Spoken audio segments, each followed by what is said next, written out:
किस पाप के कारण स्त्री का गर्भ गिर जाता है। दोस्तों, एक समय की बात है, भगवान विष्णु और माता लक्ष्मी क्षीर सागर में शेषनाग का शैया पर विश्राम कर रहे होते हैं। तभी माता लक्ष्मी भगवान विष्णु से पूछने लगती है, हे स्वामी, आज मेरे मन में एक शंका निर्माण हो रही है, कृपया आप मेरी इस शंका का समाधान कीजिए। भगवान विष्णु कहते हैं, हे प्रिय, तुम्हारे मन में जो भी शंका हो निसंकोच होकर पूछ लो, मैं तुम्हारे हर शंका का समाधान करना मेरा कर्तव्य है। देवी लक्ष्मी कहती है, हे प्रभु, आप तो सब कुछ जानते हैं, संसार के कण कण में आप ही का वास है, आप ही जन्मदाता हैं और आपकी ही आज्ञा से काल प्राणी को ग्रहण कर लेता है। आप ही इस संसार को चलाते हैं, जन्म और मृत्यु आपके ही बस में है। किंतु हे प्रभु, कौन सी स्त्री को संतान सुख प्राप्त नहीं होता है? किस कारण से बालक की गर्भ में ही मृत्यु हो जाती है? किस पाप के कारण स्त्रियों का गर्भ नष्ट हो जाता है? हे जगदीश्वर, हे कृपा निधान, मैं आपसे यह जानना चाहती हूँ कि एक माँ को संतान को खोने का दुख क्यों सहना पड़ता है।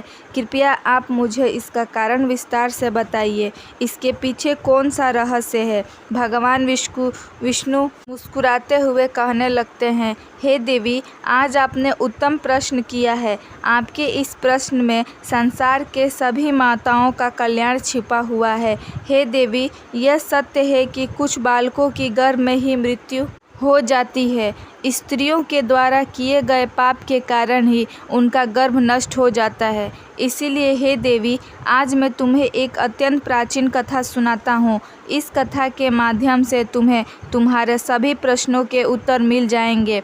इस प्राचीन कथा को जो भी सुनता है उसे उत्तम गुणवान संतान की प्राप्ति होती है तथा उसमें समस्त पापों का नाश होता है। हे देवी लक्ष्मी कहती है, हे प्रभु, मैं इस कथा को ध्यान से पूरा अवश्य सुनूंगी, कृपया आप मुझे वह कथा सुनाइए। तब भगवान विष्णु देवी लक्ष्मी को कथा सुनाने लगते हैं। हे प्रिय, पूर्व काल की बात है, एक बहुत सुंदर नगर था। उस नगरी में रेवती नाम का एक सेठ रहता था जो बहुत अत्यधिक धनवान था। उसके घर में किसी चीज़ की कोई कमी नहीं थी। उसकी एक पुत्री थी जिसका नाम रेवती था। उस सेठ ने अपनी पुत्री का विवाह एक दूसरे नगर में रहने वाले वैश्य के पुत्र के साथ कर दिया। रेवती अपनी पति के साथ रहने के लिए ससुराल में चली गई। ससुराल में जाने के बाद उसके ससुराल वाले रेवती के साथ बहुत प्रेम और सम्मान के साथ आचरण करने लगे। रेवती अपने ससुराल में बहुत प्रसन्न थी। रेवती की सास का नाम सुनंदा था, जो स्वभाव से अत्यधिक क्रूर और दुष्ट स्वभाव की थी। रेवती दहेज में बहुत सारा धन लाई थी। इस कारण से सुनंदा रेवती का झूठ मूठ का सामान करती थी और अपने मायके से कुछ न कुछ लाने को कहा करती थी। रेवती अपनी सास की बात मानकर अपने पिता से कहकर वह घोड़े, गाय, बैल, अनाज, वस्त्र आदि चीज़ें मंगवाया करती थी और उसके पिता भी सब कुछ खुशी खुशी उसे दे भी दे दिया करते थे। रेवती की सास का लालच बढ़ता ही जा रहा था। वह रेवती के मायके का सब कुछ हड़पना चाहती थी, लेकिन भोली भाली रेवती इस बात से अनजान थी। वह उसकी सास की मीठी मीठी बातों से जल्दी ही प्रसन्न हो जाती और उसकी हर बातों को मान लिया करती थी। रेवती का पति संजय स्वभाव से भोला भाला था और अपनी माँ की हर आज्ञा का पालन करता था। उसकी माता ने बचपन से ही अपने पुत्र संजय को पूरी तरह से वश में किया हुआ था, इसीलिए संजय कभी अपनी माँ की आज्ञा का उल्लंघन नहीं करता था। रेवती को उसके ससुराल में सभी का बहुत प्रेम मिलता था, जिससे रेवती बहुत ही खुश रहने लगती थी। उसके पिता की भी रेवती को खुश देखकर बहुत प्रसन्न थे और वे अपनी बेटी को प्रसन्न देखने के लिए हर वस्तु का त्याग करने के लिए तैयार थे। इस प्रकार से अनेक माह बीतने के बाद रेवती गर्भवती हो गई। जब यह बात उसकी सास को पता चली तो वो बहुत ही खुश हो गई। उसने तुरंत ही रेवती के माता पिता को इस बात की सूचना दी और साथ ही बड़ी बड़ी वस्तुओं की मांग की। रेवती के पिता इस समाचार को सुनकर प्रसन्न हुए और फिर वे बहुत सारे वस्त्र, अन्न, मिठाइयाँ और आभूषण लेकर रेवती के ससुराल में पहुँच गए। वहाँ पर उसका बड़े प्रेम से और आदर के साथ स्वागत किया गया। रेवती भी अपने पिता को देखकर बहुत प्रसन्न हुई। फिर कुछ समय रुककर रेवती के पिता उसी दिन अपने घर लौट गए। अनेक दिनों तक रेवती का गर्भ बढ़ता गया और रेवती की सास भी उसका बहुत अच्छे तरह से ख्याल रखने लगी। लेकिन कुछ ही दिनों के बाद ऐसी दुर्घटना घटी जिससे रेवती का जीवन दुखों से भर गया। उसके हंसते खेलते जीवन में अचानक से अंधकार छा गया। एक दिन अचानक ही रेवती का गर्भ गिर गया, जिससे रेवती की सास बहुत क्रोधित हो गई और फिर रेवती को ताने मारने लगी। अरे पापनी, सच सच बता, तूने कौन सा पाप किया है? कुल का नाश करने वाली कलंकिनी, तूने अपने ही बच्चे को खा लिया। जन्म देने से पहले ही उस बच्चे को मार डाला। तूने तो कुल का विनाश कर डाला। अरे दुष्ट, तू हमारे घर को बर्बाद करने के लिए ही आई है। तुझे देखते ही मुझे समझ में आ गया था कि तू हमारे कुल को नष्ट कर डालेगी। इस प्रकार से रेवती की सास उसे बहुत ताने मारने लगी, जिससे रेवती दुखी और उदास हो गई और कहने लगी, सासू माँ, इसमें मेरा क्या दोष है? मुझे समझ नहीं आ रहा कि ऐसा किस लिए हुआ है। निर्दोष हूँ, मैंने कोई पाप का कार्य नहीं किया है। लेकिन रेवती की सास को उस पर थोड़ी भी दया नहीं आई और वह कहने लगी, अरे दुष्टा, पापिनी, उल्टा चंडाल, तूने अवश्य कोई पाप किया है जिससे तेरी संतान गर्भ में ही मर गई। उल्टा और पापनी स्त्रियों के बच्चे पेट में ही मर जाते हैं। उसके बाद से रेवती की सास उसके साथ बहुत बुरा व्यवहार करने लगी। उसे बात बात पर ताना मारने लगी, उसे भला बुरा कहने लगी। अब उसकी सास उससे ठीक से बात भी नहीं करती थी। दिन भर घर का सारा काम करवाने लगी। दिन भर काम करने के बाद ही उसे रात को आराम करने को मिलता था। रेवती को घर का जूठा भोजन खाना पड़ता था। अचानक से अपनी सास का ऐसा बदला हुआ रूप देखकर रेवती को बड़ा डर लगने लगा और वह अपनी सास के सामने आने में भी डरने लगी। फिर और कुछ महीने बीत जाने के बाद रेवती फिर से गर्भवती हो गई, जिससे उसके घर वाले सभी प्रसन्न हो गए। लेकिन रेवती की सास को उतनी खुशी नहीं हुई। वह उसे ताना ही मारा करती थी। एक बच्चे को तो खा गई, पता नहीं इसे भी जीवित रखेगी या खा जाएगी। इसका कोई भरोसा नहीं, ये तो डायन है। मेरा बेटा एक चुड़ैल से शादी करके इसे घर पर लाया है। लेकिन रेवती चुपचाप सहन करती थी। इस बार रेवती की सास ने रेवती के पिता को भी इस विषय में कोई समाचार नहीं दिया और वो चुप ही रही। इधर धीरे धीरे रेवती का गर्भ बढ़ने लगा। रेवती गर्भ धारण की हुई अवस्था में भी घर का काम करने लगी। सारा काम करके थकने के बाद भी रेवती की सास को उस पर दया नहीं आती थी। इस बार रेवती को 9 महीने पूरे हो गए और अब उसका प्रस्तुति का समय आ गया। रेवती को कमरे में ले जाया गया और फिर रेवती बालक को जन्म देने लगी। जब रेवती ने बालक को जन्म दिया तो उस बालक के मुख से कोई आवाज़ सुनाई नहीं दिया। बालक कोई भी हलचल नहीं कर रहा था। इस बार रेवती ने एक मरे हुए लड़के को जन्म दिया था। इस बात को सुनते ही रेवती बहुत दुखी हो गई और ज़ोर ज़ोर से रोने लगी। इधर रेवती की सास बहुत गुस्सा हो गई और उसने तुरंत ही रेवती को पकड़कर घर से बाहर निकाल दिया और कहा, अरे दुष्टा पापनी, तू इस घर में रहने के लायक नहीं है। तू तो चंडाल है, मेरे पोते को खा गई। अब तू इस घर में नहीं रह सकती। अभी इस घर से निकल जा। आज के बाद मैं तुम्हें इस घर में रहने नहीं दूंगी। तू कहीं पर जाकर मर जा, किसी नदी में कूद जा या अग्नि में जलकर भस्म हो जा, लेकिन इस घर में तुझे अब रहने नहीं दूंगी। इस प्रकार से ताना देते हुए रेवती की सास ने उसे घर से धक्के मारकर निकाल दिया। रेवती का पति भी यह सब कुछ चुपचाप देख रहा था। उसने भी कुछ नहीं कहा। फिर रेवती वैसे ही अवस्था में घर से चली गई। रेवती चलते चलते एक जंगल में पहुंच गई। वह जंगल बहुत घना और भयंकर था। उस जंगल में कोई मनुष्य दिखाई नहीं पड़ रहा था। फिर रेवती को उस जंगल में एक बहुत ही सुंदर और बहुत ही बड़ा वृक्ष दिखाई पड़ा। उस वृक्ष के पास एक बहुत ही सुंदर आश्रम था। रेवती जल्दी से उस आश्रम के पास चली गई और इधर उधर देखने लगी, तो वहाँ पर उस आश्रम में कोई भी दिखाई नहीं दिया। रेवती वहीं बैठकर विश्राम करने लगी। रेवती इतनी डरी हुई और उदास थी कि वह अपने पिता के घर पर भी जाना नहीं चाहती थी। उसे यह भय लगने लगा था कि कहीं उसकी वजह से पिता का समाज में अपमान न हो, इसीलिए उसने उसी जंगल में रहने का निर्णय लिया और वह उसी आश्रम में निवास करने लगी। वहीं बैठकर भगवान विष्णु की पूजा करने लगी और उसकी भक्ति में डूब गई। अनेक दिनों तक वहाँ पर उसने भगवान विष्णु की तपस्या की। फिर कुछ दिनों के बाद उस आश्रम पर एक साधु और एक गाय को लेकर पधारे। वे साधु अत्यंत विलक्षण थे। उनके मुखमंडल पर तेज था। ऐसा प्रतीत हो रहा था कि उन्होंने सैकड़ों वर्षों तक तपस्या की है।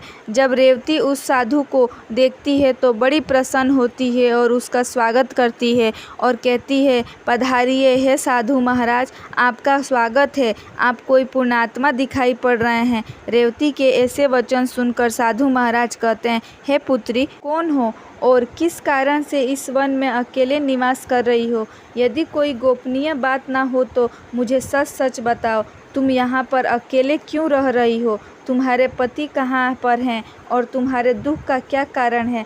तब रेवती कहती है, हे साधु महाराज, मैं अत्यंत दुखी हूँ और मेरी सासू माँ ने मुझे घर से निकाल दिया है, इसीलिए मैं इस वन में निवास कर रही हूँ। साधु कहते हैं, हे पुत्री, तुम्हारी सास ने ऐसा क्यों किया है?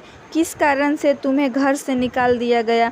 तब रेवती कहती है, हे साधु महाराज, मेरी पहली संतान गर्भ में ही नष्ट हो गई और जब मैंने दूसरी संतान को जन्म दिया तो वो मैं मरी हुई ही पैदा हुई। इसी कारण से क्रोधित होकर मेरी सास ने मुझे घर से निकाल दिया है। अब मैं यहीं पर निवास कर रही हूँ। पिता का अपमान न हो, इसीलिए मैं उनके पास भी नहीं जा सकती हूँ। कृपया आप ही मेरी दुख दूर कीजिए। मैं कहाँ जाऊँ? अब मैं क्या करूँ? इस प्रकार से रेवती द्वारा पूछने पर वे साधु महात्मा कहने लगते हैं, हे पुत्री, ये तो बड़ी दुखी की बात है, किंतु तुम चिंता ना करो। मैं तुम्हें कुछ उपाय बताता हूँ, तुम उस उपाय को करो जिससे तुम्हें उत्तम संतान की प्राप्ति होगी। तुम इस गाय को अपने पास रखो, इसकी सेवा करो।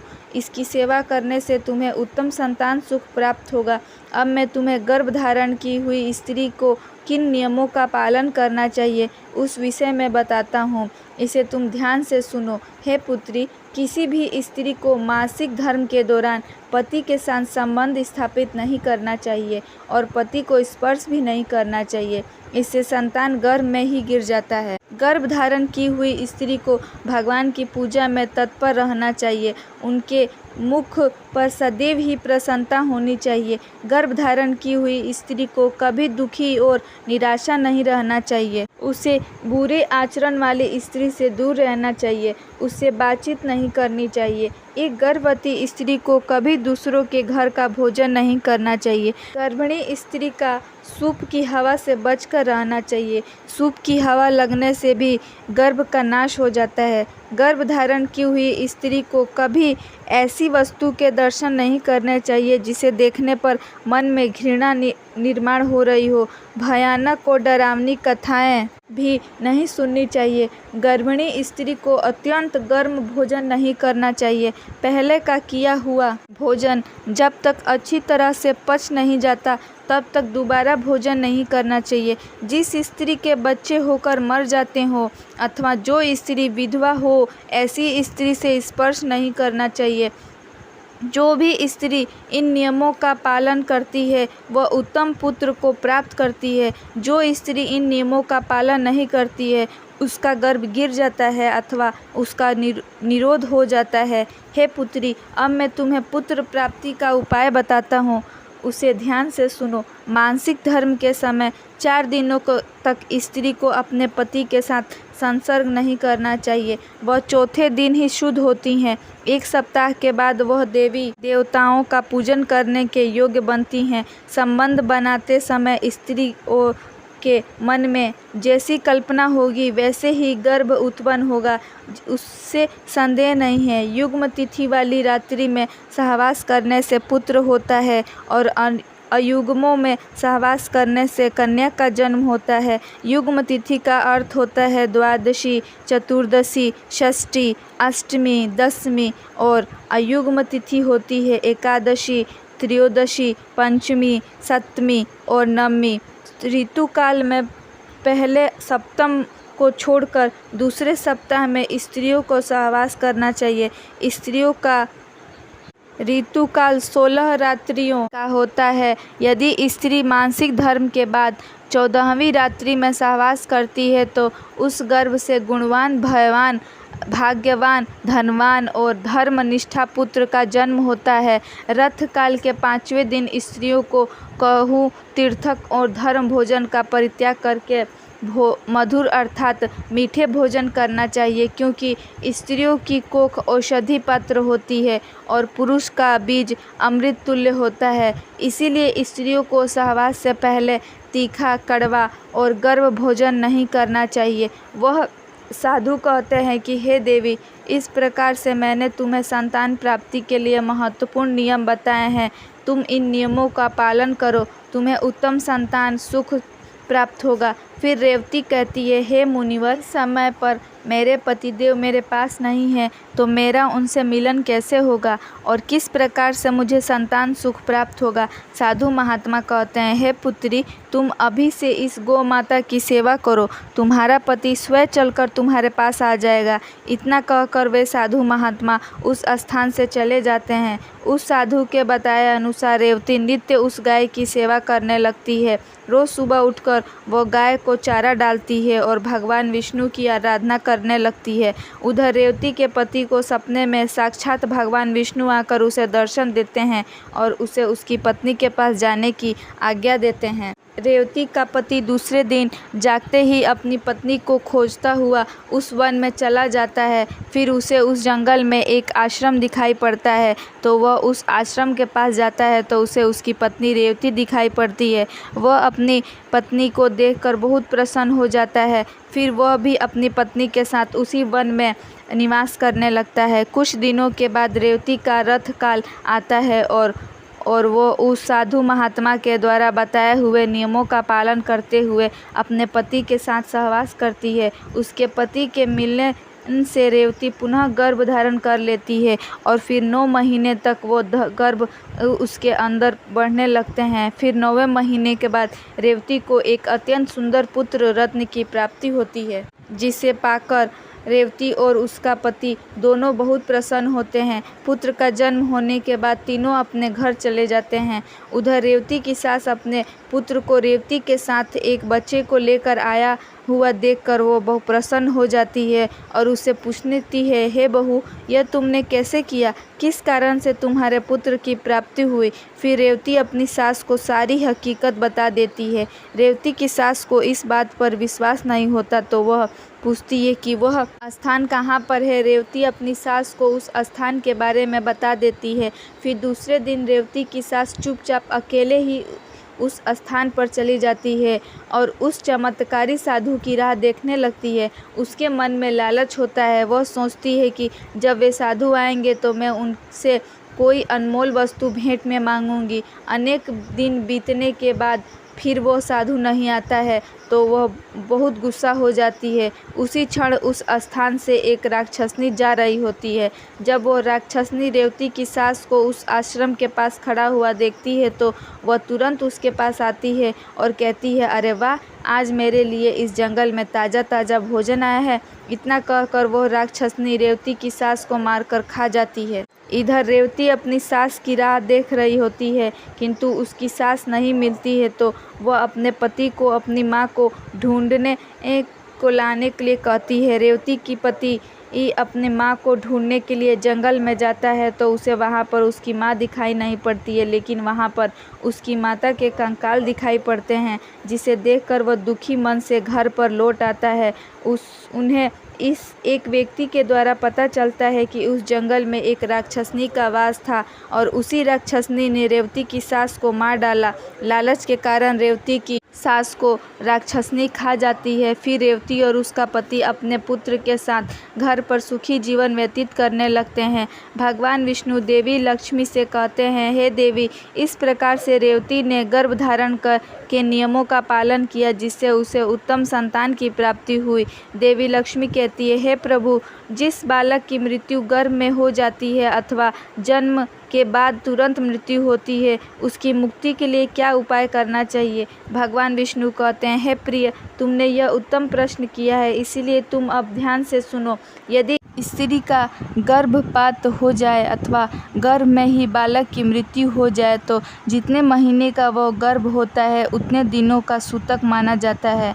आत्मकल्याण की इच्छा रखने वाले मनुष्य को उस गर्भ में मृत्यु हुए बालक के लिए कुछ भी नहीं करना चाहिए, उसका श्राद्ध नहीं करना चाहिए। यदि जन्म से लेकर चूड़ा कर्म संस्कार के बीच में बालक की मृत्यु हो जाती है तो उस बालक की मृत्यु के लिए अन्य बालकों को दूध का भोजन देना चाहिए। यदि चूड़ा कर्म संस्कार के बाद 5 वर्ष के भीतर बालक की मृत्यु हो जाती है तो शरीर दाह का संस्कार करना चाहिए, उसके लिए दूध का दान करना चाहिए और बालकों को भोजन कराना चाहिए। यदि 5 वर्ष की आयु के बाद बालक की मृत्यु हो जाती है तो उसका दाह संस्कार करके उसके लिए जल से भरे मिट्टी के पात्र का और खीर का दान करना चाहिए, तभी उस बालक को पूर्ण जन्म प्राप्त होता है। दोस्तों, इस प्रकार से भगवान विष्णु ने माता लक्ष्मी को गर्भधान का रहस्य बताया।